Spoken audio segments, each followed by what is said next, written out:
रावण का अंत होने के बाद श्री राम विभीषण को यह आदेश देते हैं कि अपने ज्येष्ठ भ्राता लंकापति रावण का विधिवत अंतिम संस्कार करें। रावण का दाह संस्कार करने के बाद श्री राम के कहने पर लक्ष्मण जी लंका में जाकर विधिवत विभीषण का लंका के राजा के रूप में राज अभिषेक करते हैं।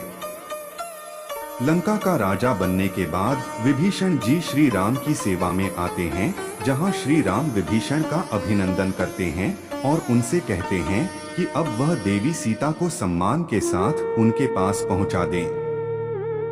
विभीषण श्री राम की आज्ञा का पालन करते हैं और सम्मान के साथ माता सीता को पालकी में बैठाकर श्री राम के पास पहुंचा देते हैं। देवी सीता के आने के बाद श्री राम लक्ष्मण जी को अग्नि का प्रबंध करने के लिए कहते हैं और कहते हैं कि सीता को उनके पास आने के लिए अग्नि परीक्षा देनी होगी। सीता माता की अग्नि परीक्षा लेने की बात सुनकर लक्ष्मण जी क्रोधित हो जाते हैं, क्योंकि वह देवी सीता को अपनी माता मानते थे और वह उन्हें अपने सामने अग्नि परीक्षा से गुजरते नहीं देख सकते थे। इसीलिए लक्ष्मण जी श्री राम के इस आज्ञा का विरोध करते हैं, लेकिन श्री राम के द्वारा जब लक्ष्मण जी को सच्चाई बताई जाती है तो वह उनसे सहमत हो जाते हैं और भूमि पर अग्नि का प्रबंध करते हैं। जब माता सीता पालकी से नीचे उतरती हैं, तो श्री राम की तरफ बढ़ती हैं। देवी सीता को अपने तरफ आता देखकर श्री राम उन्हें अग्नि की तरफ इशारा करते हैं। अपने पति श्री राम का यह संकेत सीता जी समझ जाती हैं और अग्नि परीक्षा देने के लिए अग्नि में जलती चिता के बीच बैठ जाती है। लेकिन सब कुछ जलाकर राख कर देने वाली अग्नि माता सीता को तनिक भी हानि नहीं पहुंचा पाती।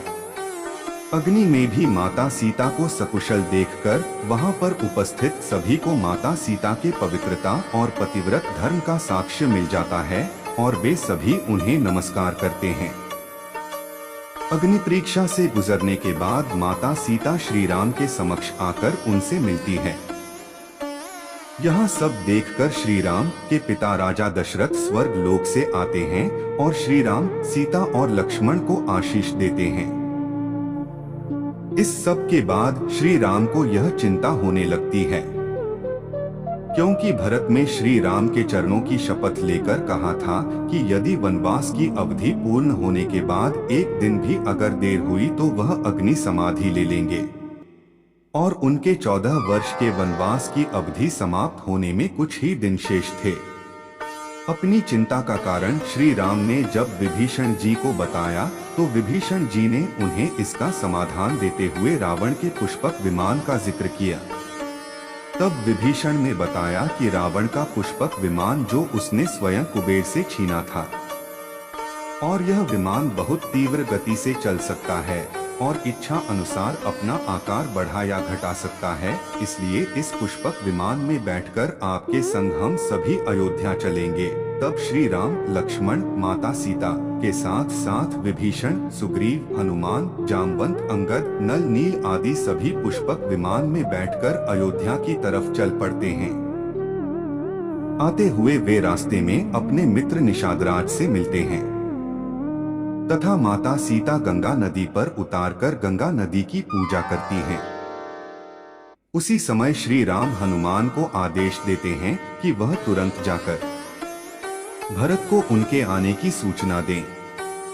हनुमान जी अपने तीव्र वेग से उड़ते हुए अयोध्या जा पहुंचते हैं और भारत को श्री राम के आगमन की सूचना देते हैं कि श्री राम जल्द ही अयोध्या में प्रवेश करेंगे। यह सूचना पाकर भरत अति प्रसन्न होता है और पूरे राज्य में ढोल नगाड़े डुगडुगिया बजवाने का आदेश देता है कि उनके प्रभु श्री राम आ रहे हैं। श्री राम के आने की खुशी में उस अमावस्या की रात पूरी अयोध्या नगरी को सजाया जाता है। रात्रि के समय घी के दिए जलाए जाते हैं तथा आतिशबाजी आके जाते हैं। उसी दिन से इस दिन को हम दिवाली त्योहार के रूप में मनाते हैं। अगले ही दिन शुरू होने के बाद श्री राम पुष्पक विमान में आते हैं और अपने सभी परिवार जन से भेंट करते हैं। कुछ ही समय बाद विधिवत श्री राम अयोध्या के राजा के रूप में स्वीकार करके उनका राज्याभिषेक किया जाता है।